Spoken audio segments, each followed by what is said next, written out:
So I've been wanting to do a video comparing an aluminum grip to a polymer grip while on a 2011 pistol, but it's kind of a pain in the bottom to switch grips on a gun while at the range, so it's never really been a thing I could do. But then Kimber released a polymer gripped version of the 2k11, and I happen to have their aluminum grip version, and I thought that could be the vehicle to do it since the guns from the subframe up are basically the same gun. So real quickly guys, YouTube is kind of weird. There's a good chance if you're seeing this, you might not be subscribed because you were unsubscribed. So check that out. Also, 70% of you guys aren't subscribed. If you could, I would appreciate it, and follow me on X while we're at it. The Kimber 2k11 stainless, that's what they're calling this, even though it's kind of a granite Kim Pro finish, is a target version of the gun, same as the red-headed 2k11 target, which is the PVD finish with the honed flats and is absolutely gorgeous. But this is their standard kind of Kim Pro, which is almost like a Cerakote type finish. It's super like evenly applied because it's an electro paint, so it goes on very evenly. However, it is a paint nonetheless. It's not like really a paint, it's more than that, but you know, you get the idea. The only big difference is that the 2k11 target comes with the stanchion custom magwell, as you see here.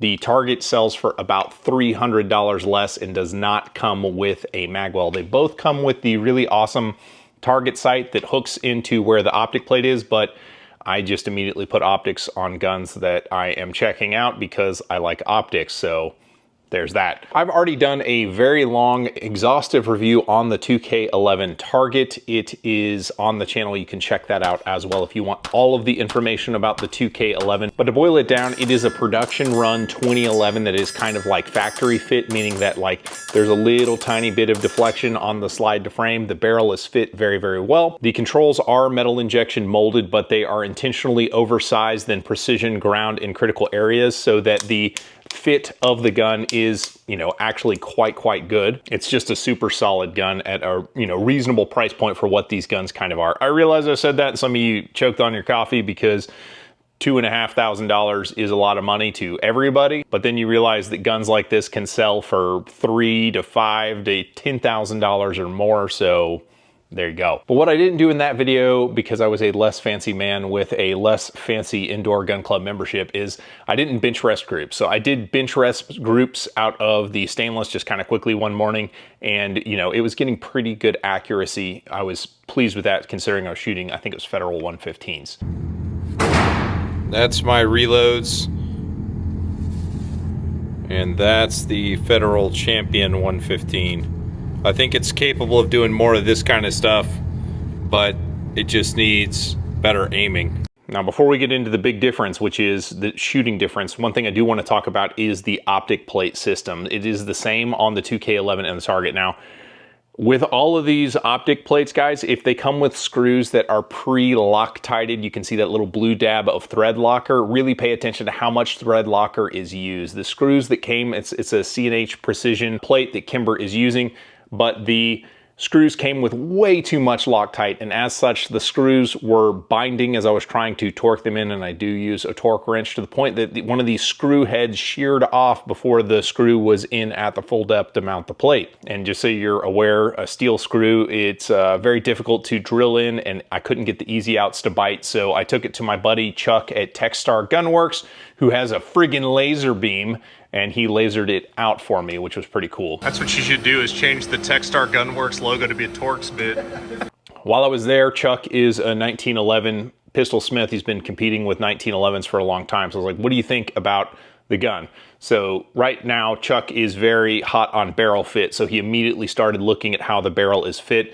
There are kind of like three critical dimensions besides the lugs on the slide and barrel matching. How the barrel fits up at the muzzle of the gun is one, and then the legs of the barrel, how it sits on the slide stop. You want to have a tripod basically of contact with the barrel, and then how it sits on the slide stop. He showed me pictures while I was in the shop of some of the work he's had to do recently where he had to refit barrels for production guns that you would recognize the manufacturers of, and he was actually very complimentary of how the Kimber gun was put together. He thought it was pretty solid. Thanks to Chuck at Techstar for helping me get that screw out, and if you don't have friends with friggin' laser beams, you should make them. You know, I have one simple request, and that is to have sharks with frickin' laser beams attached to their heads. So as somebody who reads the comments in Reddit and Facebook sometimes, God, can we get new social media these days, guys? Those platforms are terrible. But as somebody who reads those, the aluminum grips are generally thought of as being better. Now, I've personally on a 9mm gun preferred polymer grips just because I feel like they're a little bit more forgiving in recoil. The traction is usually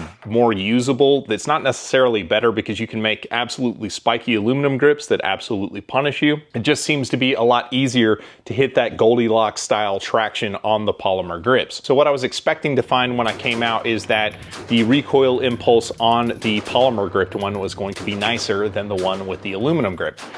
But this isn't a typical polymer grip. Now this is actually made with Kevlar with carbon fiber reinforcement, which sounds like marketing jargon. You hear that and you're like, cool, I guess. Well, that's not gonna do anything.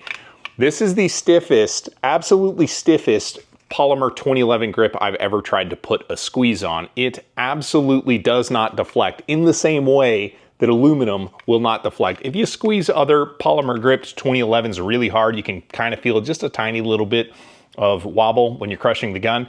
This has like none. So it has a super rigid grip. Who really cares about that? Yes, but this is not a traditional grip in that it was just, this is a mold and then all of this texture is like molded into the mold like you would expect to see on a lot of the polymer grips. This is actually machined from a blank grip. This is an MJD grip, and MJD grips sell for like $375 for a polymer grip. It's quite expensive. But because it is Kevlar with carbon fiber, all of this texture has like machined like texture.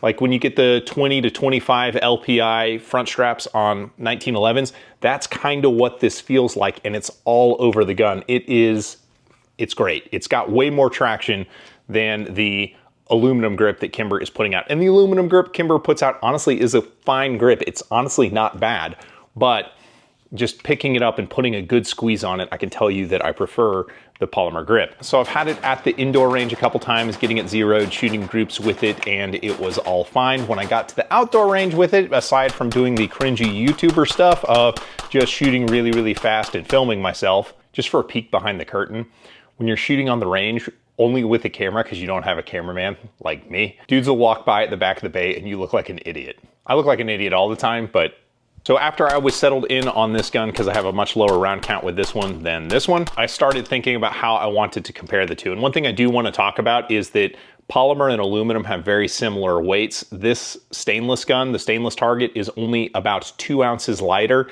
This is about 35, 36 ounces. This is about 37, 38 ounces. And that weight is entirely in the magazine well.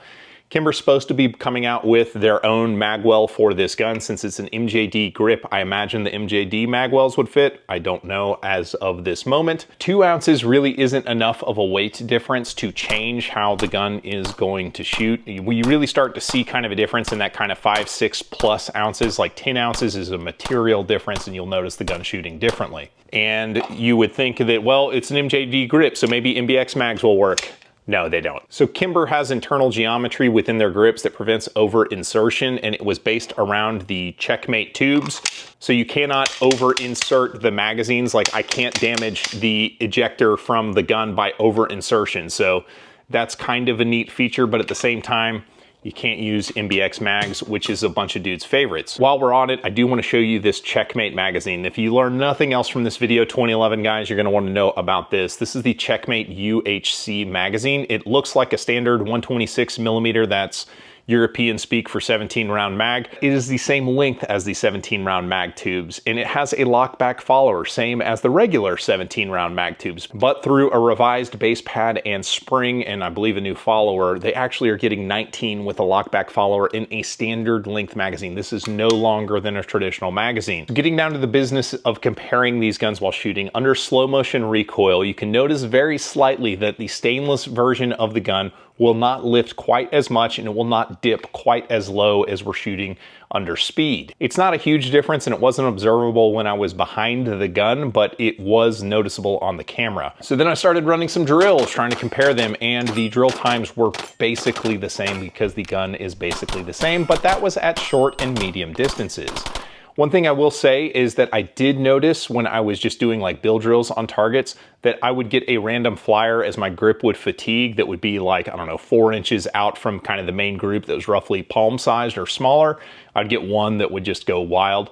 And that would be like 3 inches with this gun. That's not really data, that's more of an anecdote, but it was something I did observe with the gun, and I think that kind of feeds into the slow motion footage. Usually the difference in a gun will be observable at the extreme. So I backed up to 25 yards, I had a 12-inch plate, and I was doing single target engagements.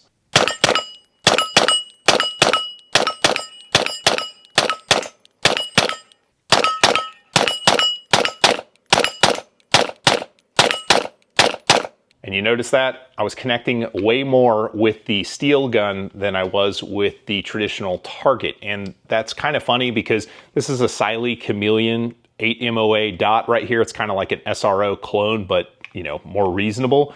Versus the Trijicon SRO at 2.5 MOA. You would think that, you know, smaller target at 25 yards, the 2.5 MOA would have an advantage. The 8 MOA you can see was connecting. So I got to thinking about why am I shooting the stainless gun better? There's not a perceivable difference in recoil. So I just kind of got examining what's going on with the grip, and it has everything to do with grip geometry and traction. So first things first, when you look at the grips, how they are set up, the aluminum grip from Kimber is just broader as it comes to the back, and the traction stops at kind of like the corners of the grip, whereas the corners on the MJD grip, there's less area that doesn't have traction. The really good traction goes all the way back.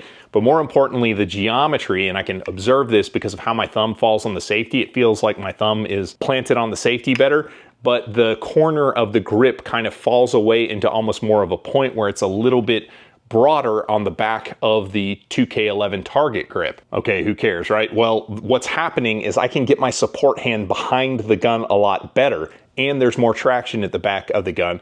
And the traction that's present on the gun running all the way up under the slide, basically. So the base of my support hand thumb is just getting amazing purchase on the gun. The gun is basically not moving because my left arm is basically behind the gun taking a lot of the recoil. I'm able to hold this gun down and hold it flat. That's why it looked like on the high-speed camera that I wasn't getting as much muzzle climb with the gun. It had nothing to do with ammo or springs or any of that silliness. And it's not that the Kimber grip is a slouch, but it could be because of the magwell. It's just getting my palm not to be quite as well in contact with the mainspring housing. So it is easier to kind of push the gun a little bit. That's a theory. I have no way of testing it, but I can tell you that at speed, this just feels anchored. Like I shoot the gun more accurately. It's just what it is. And another thing that makes it observable is how my thumb falls on the safety. With the aluminum grip, the Kimber safeties with the blend of it kind of hit the base of my thumb. They don't really do that on the stainless target. The grip just feels a little bit smaller, and how my thumb lands on the safety, they're the same safeties. It's more comfortable. It doesn't really, you know, hit the base of my thumb. It's honestly not that bad. It's just when you shoot a gun a lot, you get used to where the safeties are hitting you and you kind of build a callus there. I don't have a callus with where these safeties hit currently. So I expect that my small-handed friends will like this grip better. I'm an XL glove wearer and I like how my hands fit on this grip better. I think just the profile of this grip is fantastic. So is it a massive difference? No, it's not a massive difference. It's observable at the edges, like shooting at distance, at speed. If you're like a competition shooter, like I am, where you're trying to get like every little bit out of the gear and the guns and stuff like that, then if you were optimizing for that, I think the stainless target with the grip that comes on it is the better choice. Just bolt on a magwell and you would basically be ready to race with this bad boy. But that said, that kind of purchase isn't necessarily governed purely by performance. I mean, there's loads of women out there driving Range Rovers who are never going to take them off the pavement and are going to limp along with trying to put their kids in the back. And all of that is to say that sometimes the heart gets a say in how something looks. And the regular 2k11 target is one of my favorite looking guns. Like the TTI Sand Viper is one of my favorite looking guns, and this is pretty close up to that. It just really does it for me. So thanks to Kimber for sending this out and allowing me to compare the two guns. I really appreciate it. Thanks to you for watching, and subscribe if you haven't, and I'll catch you on the next one.